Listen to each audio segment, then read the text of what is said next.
Welcome yours.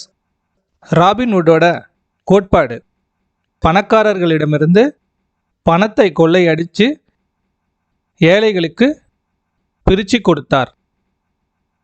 அதனால் எல்லோரும் அவரை செலிப்ரேட் பண்ணாங்க. அவரை பெரும்பாலான மக்கள் ஒரு சூப்பர் ஹீரோவாக தான் பார்த்தாங்க. ஆனால் அவரை ஒரு குறுக்கு புத்திக்காரன்னு ஒருத்தர் சொல்கிறார். யாருங்க அது? பெரும்பாலான மக்கள் கொண்டாடுற ஒருத்தரை அப்படி சொல்கிறது அவர் வேறு யாரும் இல்லைங்க, ரிச் டேட் புவர் டேட் புக்கை எழுதின நம்ம ஆத்தர் ராபர்ட் கியோசகி தான். அவர் ஏன் அப்படி சொல்கிறாரு, அதுக்காக அவர் சொல்கிற காரணத்தை தான் நாம் இந்த வீடியோவில் டீட்டெயிலாக பார்க்க போகிறோம். இந்த வீடியோவை பார்க்குறதுக்கு முன்னாடி இந்த வீடியோ சீரீஸோட முதல் 4 வீடியோவையும் பார்த்துருங்க. அப்படியே எங்கள் வீடியோக்களுக்கு லைக் பண்ணுங்கள். உங்களோட லைக்கும் கமெண்ட்டும் தான் எங்களுக்கு ரொம்ப முக்கியம். அப்படியே எங்கள் சேனலை சப்ஸ்கிரைப் பண்ணுங்கள், எங்களுக்கு சப்போர்ட் பண்ணுங்கள். வாங்க வீடியோக்குள்ளே போகலாம்.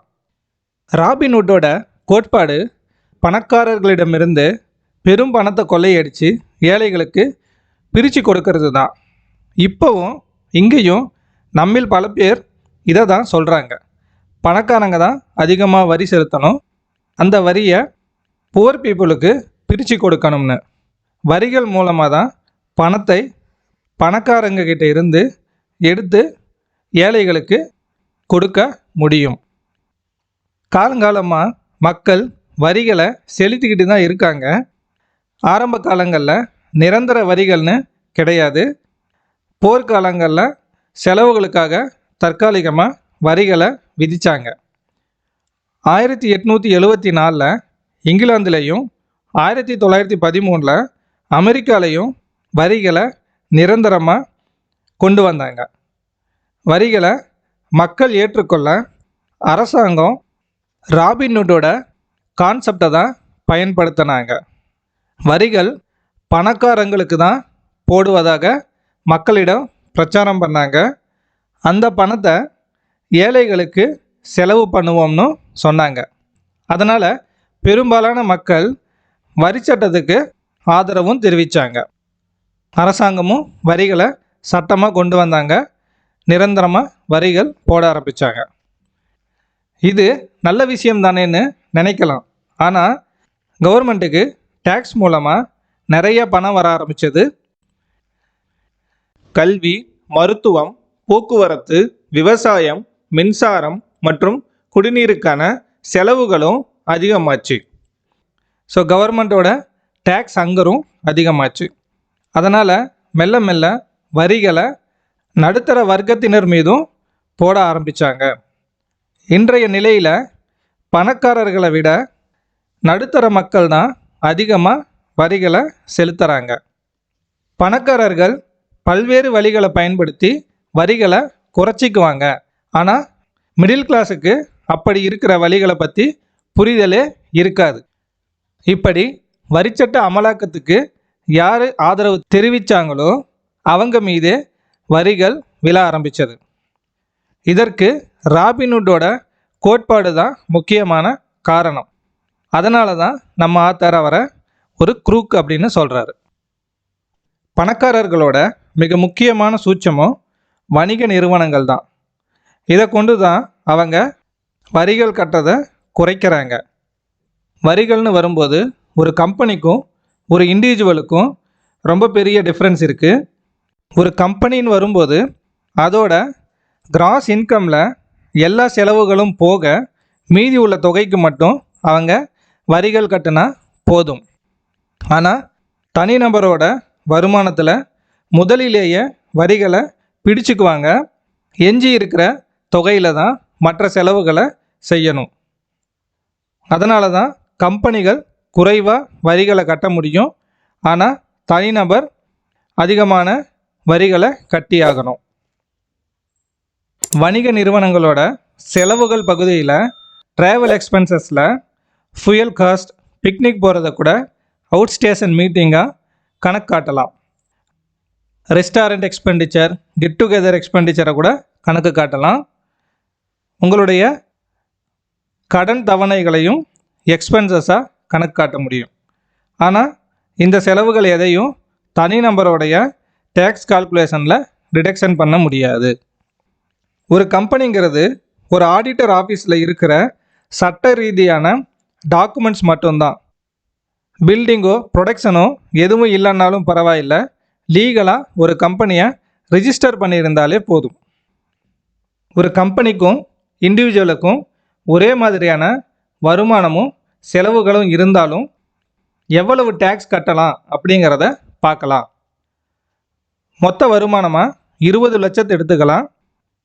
செலவுகள் பகுதியில் லோன் ரீபேமெண்ட்டாக ஒரு 5 லட்சம், ட்ராவல் எக்ஸ்பென்சஸாக 1 லட்சம், மீட்டிங்ஸ் எக்ஸ்பென்ஸாக 1 லட்சம், அதர் எக்ஸ்பென்சஸில் 1 லட்சம் மற்றும் ஓனருடைய சேலரியாக ஒரு 3 லட்சத்தை செலவுகள் பகுதியில் கணக்கு காட்டலாம்.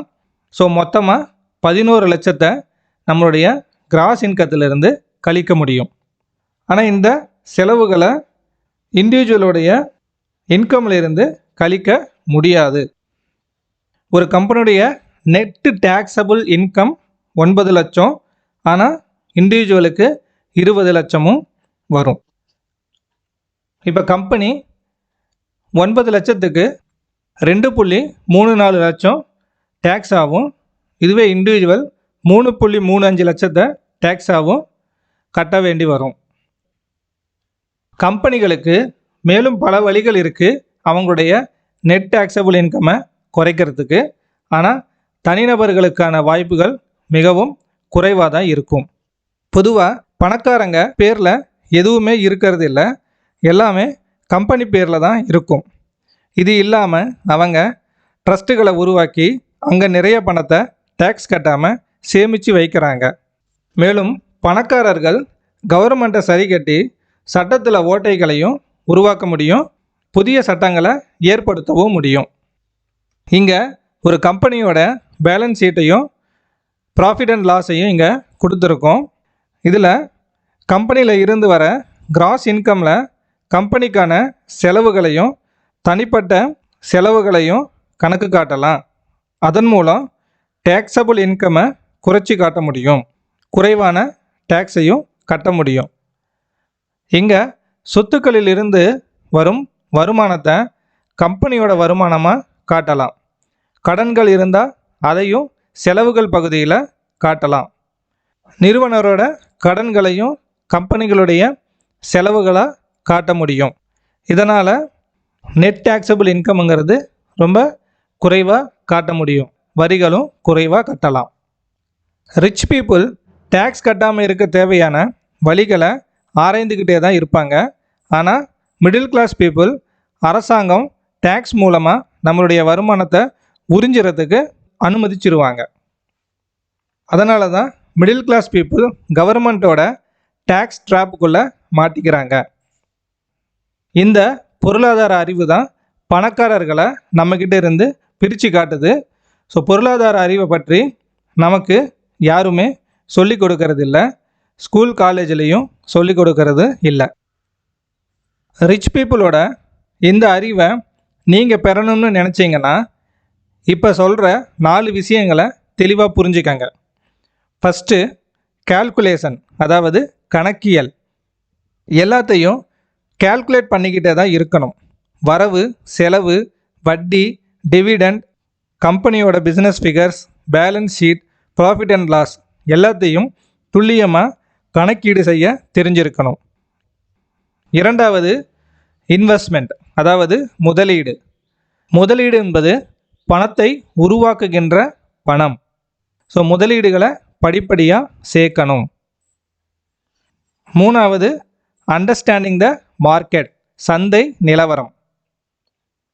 Real estate, gold, value of the currency, stock market, company details மற்றும் கவர்மெண்ட் மானிட்டரி பாலிசிஸை பற்றி அப் டு டேட்டாக இருக்கணும். ஏன்னா தகவல்கள் தான் கிங்கு. தகவல்களை வச்சு தான் நிறைய பணத்தை சம்பாதிக்க முடியும். கடைசியாக சட்டங்கள்.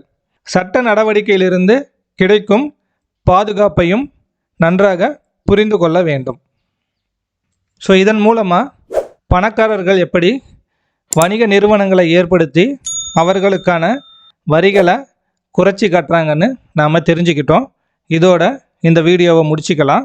அடுத்த வீடியோவில் பணத்திற்காக வேலை செய்யாதீர்கள், கற்பதற்காக வேலை செய்யுங்கள் அப்படிங்கிற தலைப்பை பற்றி டீட்டெயிலாக பார்க்கலாம்.